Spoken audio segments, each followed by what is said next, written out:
오늘 우리에게 주신 하나님의 말씀은 구약 전도서 4장 1절부터 12절까지 말씀입니다. 전도서 4장 1절부터 12절까지 말씀입니다. 다 같이 한 목소리로 함께 봉독하겠습니다. 내가 다시 해 아래에서 행하는 모든 학대를 살펴보았도다. 보라, 학대받는 자들의 눈물이로다. 그들에게 위로자가 없도다. 그들을 학대하는 자들의 손에는 권세가 있으나 그들에게는 위로자가 없도다. 그러므로 나는 아직 살아있는 산 자들보다 죽은 지 오랜 죽은 자들을 더 복되다 하였으며, 이 둘보다 아직 출생하지 아니하여 해 아래에서 행하는 악한 일을 보지 못한 자가 더 복되다 하였노라. 내가 또 본즉 사람이 모든 수고와 모든 재주로 말미암아 이웃에게 시기를 받으니 이것도 헛되어 바람을 잡는 것이로다. 우매자는 팔짱을 끼고 있으면서 자기의 몸만 축내는도다. 두 손에 가득하고 수고하며 바람을 잡는 것보다 한 손에만 가득하고 평온함이 더 나으니라. 내가 또 다시 해 아래에서 헛된 것을 보았도다. 어떤 사람은 아들도 없고 형제도 없이 홀로 있으나 그의 모든 수고에는 끝이 없도다. 또 비록 그의 눈은 부요를 족하게 여기지 아니하면서 이르기를 내가 누구를 위하여는 이같이 수고하고 나를 위하여는 행복을 누리지 못하게 하는가 하여도 이것도 헛되어 불행한 노고로다. 두 사람이 한 사람보다 나음은 그들이 수고함으로 좋은 상을 얻을 것임이라. 혹시 그들이 넘어지면 하나가 그 동물을 붙들어 일으키려니와 홀로 있어 넘어지고 붙들어 일으킬 자가 없는 자에게는 화가 있으리라. 또 두 사람이 함께 누우면 따뜻하거니와 한 사람이면 어찌 따뜻하랴.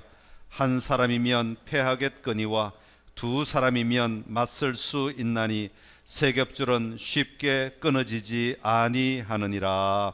아멘. 오늘 전도서 4장 1절부터 12절 말씀 가지고 해 아래에서 누리는 삶이라는 제목으로 같이 함께 하나님의 음성을 듣기를 원합니다. 코로나19 시대를 살아가면서 사람들 안에는 개인이 중요하냐, 공동체가 중요하냐라는 고민을 많이 하게 되었습니다.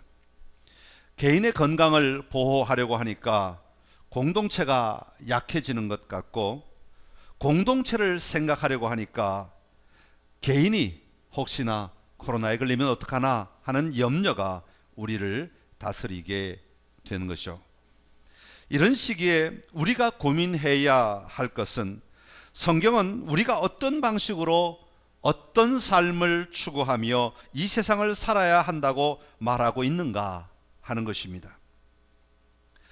현대를 살아가는 사람들의 삶의 방식 가운데 개인주의라는 것이 있습니다.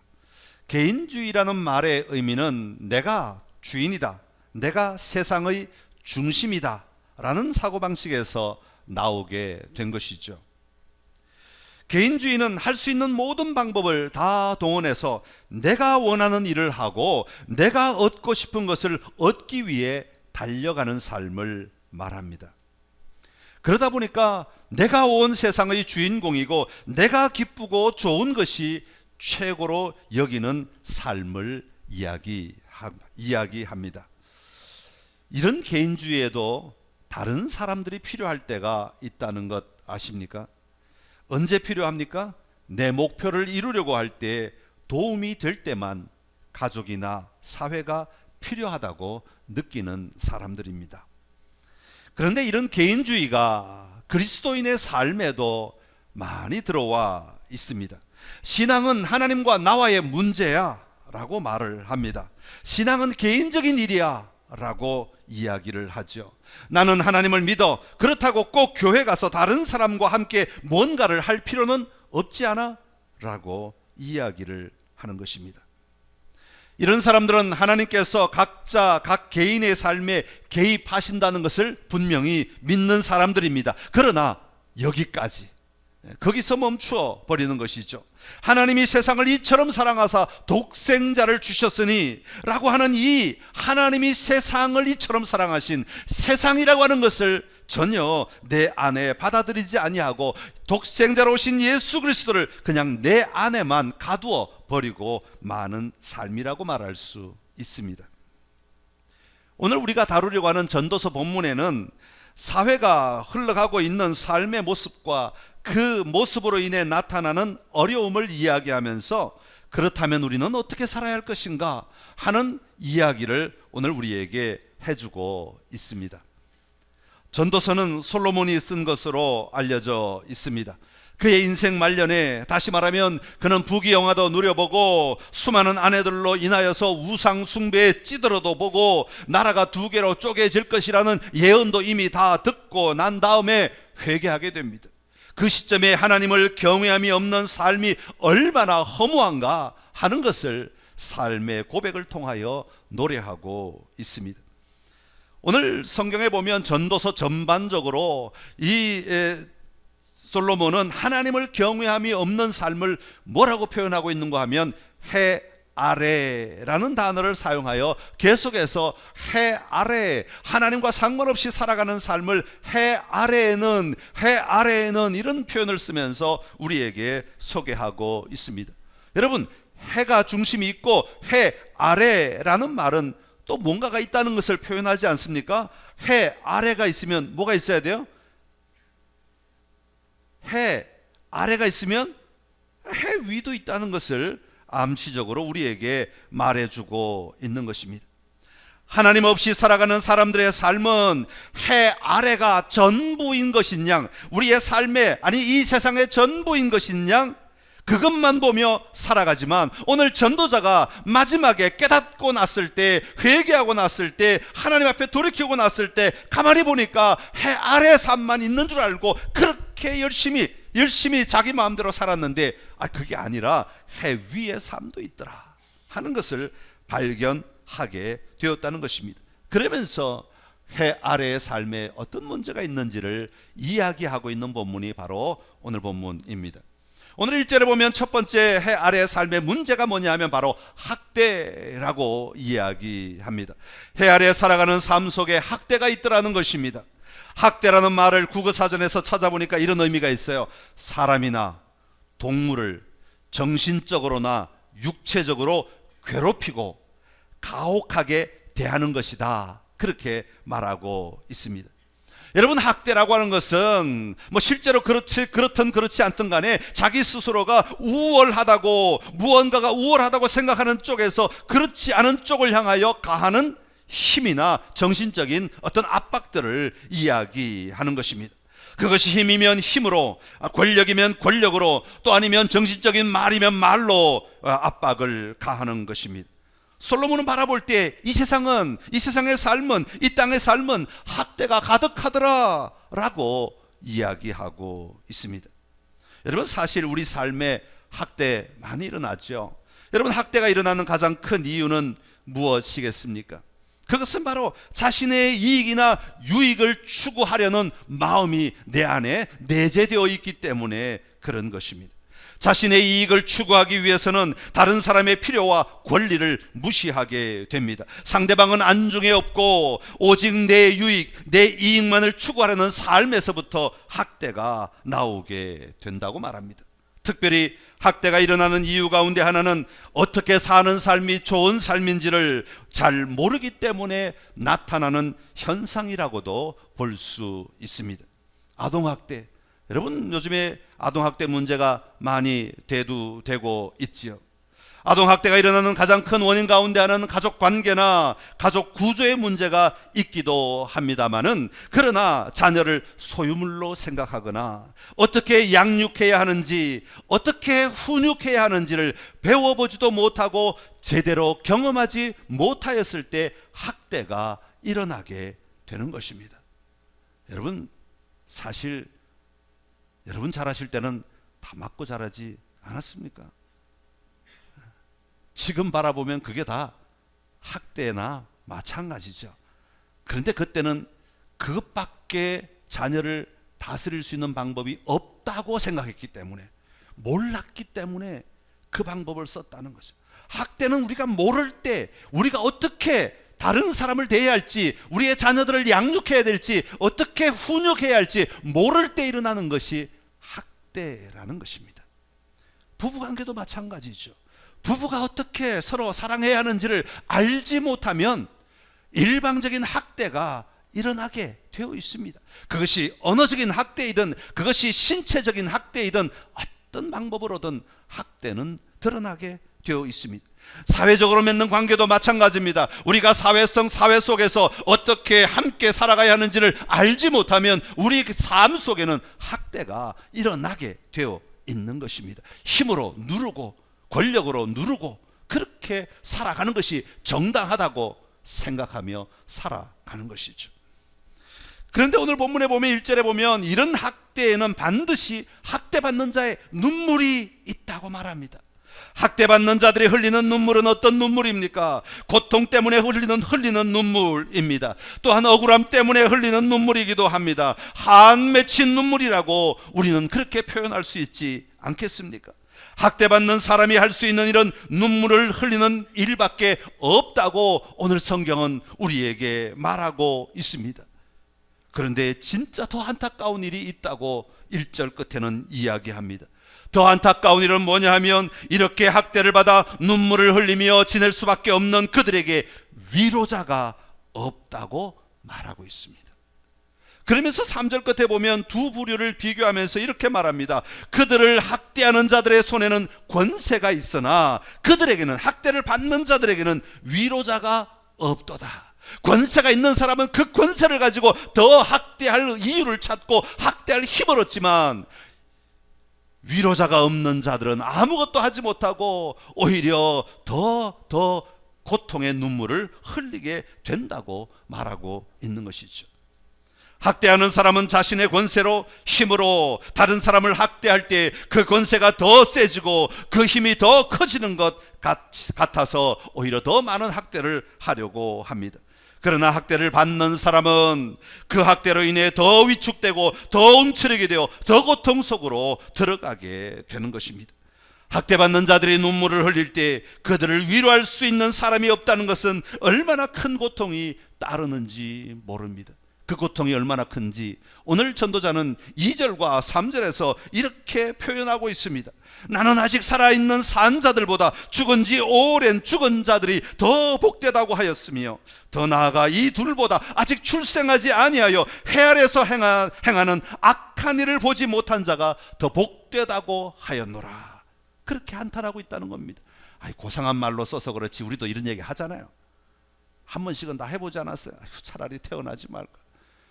우리 부모는 왜 나를 낳아가지고 내가 이 고생하며 살게 하나. 차라리 빨리 죽었으면 좋겠어. 여러분 한 번이라도 이런 얘기 해본 적 없으십니까? 한 번이라도 이런 생각 해본 적 없으십니까? 바로 그 얘기를 2절과 3절이 지금 풀어서 아주 시적인 언어로 표현해주고 있을 뿐입니다. 사랑하는 성도 여러분, 해 아래의 삶에 묶여 학대를 받고 있는 것도 힘들지만 그들에게 위로자가 없다는 것은 얼마나 큰 고통인지 모릅니다. 그러나 오늘 솔로몬이 하고 싶은 이야기는 무엇이겠습니까? 이렇게 길게 학대에 관한 이야기, 위로자가 없다는 이야기까지 하고 있는 솔로몬의 마음에 담긴 의도는 무엇이겠습니까? 해 아래에는 위로자가 없다 할지라도 내가 볼 때 해 위에 계신 그분이야말로 진정한 나의 위로자가 되신다. 이 얘기를 지금 하고 싶은 것입니다. 여러분, 여호와 하나님은 우리의 위로자가 되시는 분이십니다. 성령 하나님은 우리에게 오셔서 우리를 위로하시는 분이라고 말씀하고 계십니다. 요한계시록 마지막에 보면 우리 주님이 다시 오시면 그 눈에서 눈물을 닦아주신다고 말씀하고 있습니다. 요한계시록 21장 4절의 말씀인데 우리 한번 다시 읽어보겠습니다. 모든 눈물을 그 눈에서 닦아주시니 다시는 사망이 없고 애통하는 것이나 곡하는 것이나 아픈 것이 다시 있지 아니하리니 처음 것들이 다 지나갔음이러라. 아멘. 성도 여러분, 위로자 되신 우리 주님은 그냥 우리를 도닥여 주시면서 위로해 주시는 것으로 끝나지 않으십니다. 여러분, 우리가 하나님 해 위에 계신 하나님으로부터 위로를 받기 시작할 때 끝없이 힘이 없어 눈물만 흘리고 그리고 위로자도 없음으로 말미암아 위축된 삶을 살아가던 우리가 하늘에 계신 해 위에 계신 위로자를 만남으로 말미암아 내 안에 역사하시는 성령 하나님의 위로를 받음으로 말미암아 이 땅에 위로를 주시겠다고 약속하시는 그 주님의 눈물 닦아주심을 경험함으로 말미암아 우리는 이 학대 속에서 힘을 얻고 용기를 얻어 일어설 수 있는 기반을 마련하게 되는 것입니다. 여러분, 하나님이 우리의 위로자가 되신다는 것은 얼마나 우리에게 큰 힘이고 우리로 하여금 이 땅을 다시 한번 하나님의 방법대로 살아갈 수 있는 큰 용기를 주는지 모릅니다. 여러분, 위로자 되시는 우리 하나님 아버지를 날마다 만나고 누리는 은혜가 있기를 간절히 기원합니다. 성령 하나님의 위로하심을 날마다 경험하고 누림으로 말미암아 오늘 내 삶에 묶여져 있는 이 삶들을 넉넉히 풀어갈 힘을 또 풀어갈 지혜를 얻게 되시기를 간절히 기원합니다. 두 번째로 오늘 4절부터 이야기는 시기에 관한 이야기입니다. 전도자는 학대 뒤에 자리하고 있는 시기가 있다, 그렇게 말하고 있습니다. 우리의 삶에 학대가 일어나는 가장 큰 이유 가운데 하나는 바로 시기심이다 라고 말하고 있는데요, 4절부터 6절까지 말씀을 세 번역으로, 조금 쉽게 번역된 세 번역으로 같이 한번 읽어보겠습니다. 온갖 노력과 성취는 바로 사람끼리 갖는 경쟁심에서 비롯되는 것임을 나는 깨달았다. 그러나 이 수고도 헛되고 바람을 잡으려는 것과 같다. 아멘. 여러분, 오늘 우리가 살아가고 있는 이 세상은 경쟁심을 부추기며 살아가는 세상이라고 말하고 있습니다. 여러분, 한번 생각해 보셨습니까? 스포츠에 1등, 2등, 3등이 없다면 어떻게 되겠습니까? 왜 사람들이 금메달, 은메달, 동메달을 만들었을까요? 학교에 1등, 2등, 3등과 같이 등수를 매기지 않는다면 어떻게 될까요? 왜 학교에서 등수를 매깁니까? 왜 1등은 좋은 학생이고 왜 꼴찌는 나쁜 학생이 되어야 할까요? 등수를 매기고 경쟁을 부추기며 살아가는 세상 속에서 과연 만족함이 있을 수 있을까요? 1등 한다고 만족함이 있을 수 있을까요? 좋은 대학에 들어가서 1등을 했다고 또 만족함이 있을 수 있을까요? 왜 이 땅에는 1등 인간, 2등 인간이 만들어져야 할까요? 아파트 평수가 넓으면 1등 인간이 되고 아파트 평수가 좁으면 2등 인간이 되는 이 세상이 과연 적합한 나라라고, 적합한 세상이라고 말할 수 있을까요? 하나님이 보실 때 우리는 그런 등급을 매겨져 태어난 사람이라고 말할 수 있을까요? 아니, 성경에도 보면 경주하라고 하지 않습니까? 상을 받으라고 하지 않습니까? 9절에 보면 그런 말이 나와요. 두 사람이 한 사람보다 나으면 그들이 수고함으로 좋은 상을 얻을 것임이라. 그런데 그 상 받는 방법이 달라요. 10절에 보면 이렇게 말합니다. 혹시 그들이 넘어지면 하나가 그 동물을 붙들어 일으키려니와. 이게 하나님 나라의 상 받는 방법이래요. 세상은 1등 아니면 1등이 넘어지면 2등이 신난다 하고 더 열심히 달려서 1등 자리를 차지하는 게 세상인데, 성경은 1등이 넘어지면 붙잡아 주래요. 가서 넘어진 자를 일으켜 주래요. 그게 성경적인 방법이라고 말하고 있는 겁니다. 우리는 세상의 사고 구조에 너무 많이 찌들어 있습니다. 이것이 진정한 진리인 줄 알고 우리는 그렇게 아둥바둥 경쟁하며 살아갑니다. 내 옆에 있는 모든 사람들은 경쟁자인 것처럼 살아가고 있습니다. 그래서 시간이 지나니까 무엇이 남던가요? 이런 상황 속에서 6절의 전도자는 이렇게 이야기합니다. 두 손에 가득하고 수고하며 바람을 잡는 것보다 한 손에만 가득하고 평온함이 더 나으니라. 양손에 무언가를 가득 들고서도 왜 그래야 하는지를 알지 못하고 살아가는 것보다 한 손에만 가득하고 진정한 평화를 누리는 것이 훨씬 더 나은 삶이라고 이야기하고 있습니다. 여기서 말하는 평온함은 평화로운 상태를 이야기합니다. 여러분, 무엇인가 많이 있지만 맨날 싸우는 것보다 좀 적어도 기뻐하며 사는 것이 낫지 않겠습니까? 그러기 위해서는 우리는 나 아닌 다른 사람을 보는 시각을 좀 바꿔야 합니다. 나 아닌 다른 사람은 나의 경쟁자가 아닙니다. 내가 시기해야 할 사람이 아닙니다. 4절에서 이웃에게 시기를 받는다고 말합니다. 우리의 이웃은 내가 시기해야 할 대상이 아니라고 성경은 말하고 있습니다. 오히려 내가 사랑해야 할 대상이라고 말하고 있습니다. 예수님은 말씀하시기를 내 이웃을 내 몸과 같이 사랑하라, 그렇게 말씀하고 계십니다. 시기심에서 바라보면, 경쟁심에서 바라보면 우리의 이웃은 모두 다 나와 경쟁해야 할 상대이기에 내가 그들을 상종하지 아니하고 그들보다 무언가 더 뛰어나야만 내가 살 수 있는 세상이라고 말할 수밖에 없습니다. 그러나 사랑해야 할 대상이라고 여기면, 그 사람을 바라보는 태도가 달라지면 삶이 달라지게 되어 있다고 주님은 말씀하고 있는 것입니다. 사랑하는 성도 여러분, 예수님은 교회를 그리스도의 몸이라고 하였습니다. 우리는 다 같은 존재가 아니라, 똑같은 존재가 아니라 서로 다른 존재이지만, 서로 다른 모습으로 살아가지만, 서로 다른 은사들을 가지고 있지만, 서로 다른 재능을 가지고 있지만, 우리가 모일 때 교회로서 그리스도의 몸을 이루게 된다고 말씀하고 있습니다. 그러게 우리는 교회를 통하여 그리스도의 몸됨의 기쁨을 경험할 수 있어야 하는 것입니다. 그리고 그 모습을 가지고 세상에 들어가 세상 속에서 평화를 누리며 살아가야 하는 것이죠. 평화 평화로다 하늘 위에서 내려오네. 해 아래는 시기심으로, 경쟁심으로 서로 미워하며 살아가지만, 해 위에서 추구하는 삶은 평화를 누리는 삶이라고, 예수님이 오셔서 그것을 만들어 가라고 십자가에 달려 돌아가신 것입니다. 여러분, 부부는 경쟁 상대가 아닙니다. 사랑할 대상이죠. 여러분의 자녀는 여러분의 욕심을 채워야 할 대상이 아닙니다. 여러분이 사랑해야 할 대상이죠. 다른 교우들은 여러분의 경쟁자들이 아닙니다. 여러분이 사랑해야 할 대상이에요. 세상 속에 나아가 내 옆집에 사는 사람들은 여러분의 경쟁자가 아닙니다. 여러분이 사랑해야 할 사람들입니다.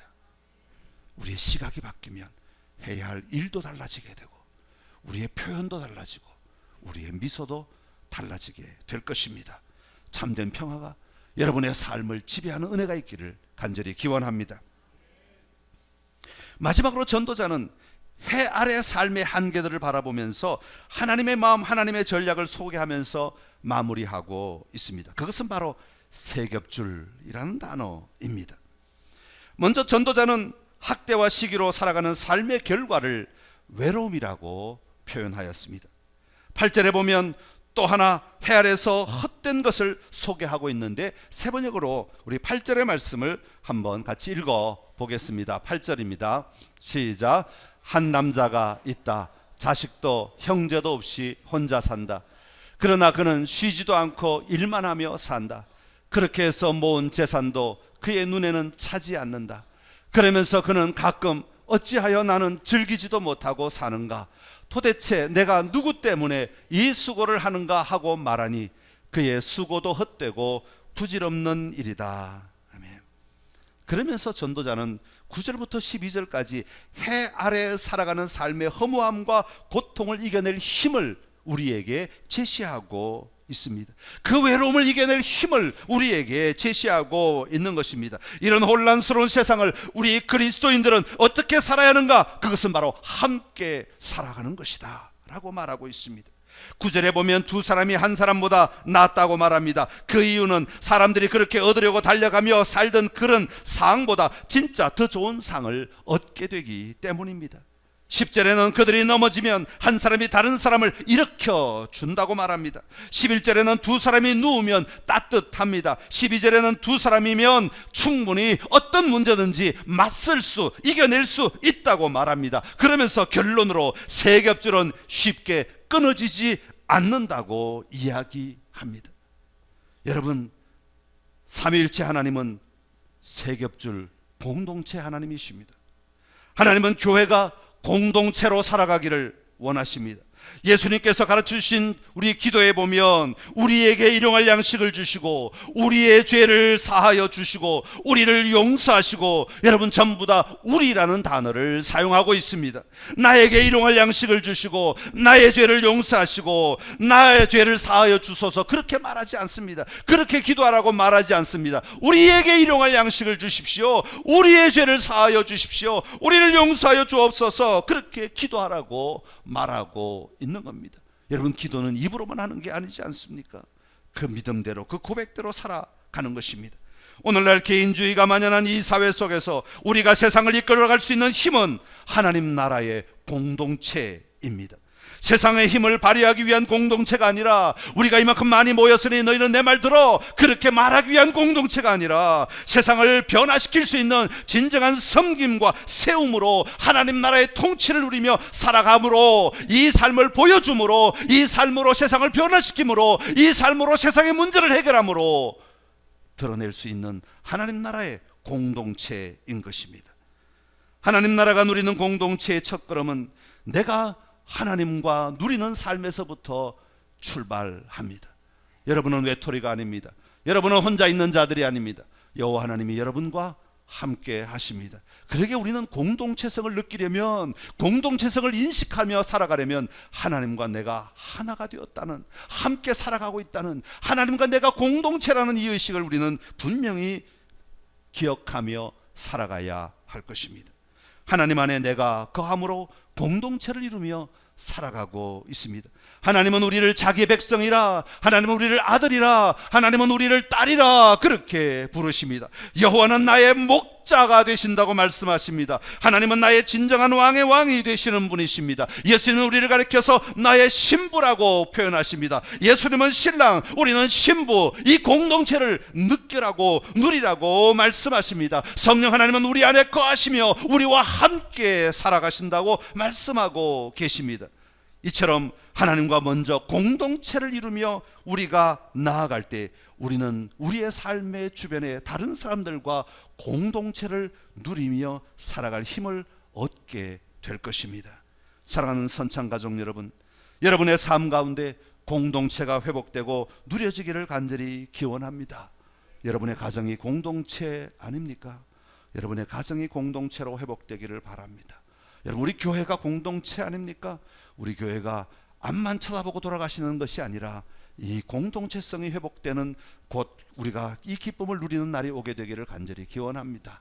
더 나아가 여러분이 가는 곳마다 공동체가 회복되기를 간절히 소망합니다. 해 아래에서의 삶을 승리하기 위해서는 해 위에 계신 위로자를 만나야 합니다.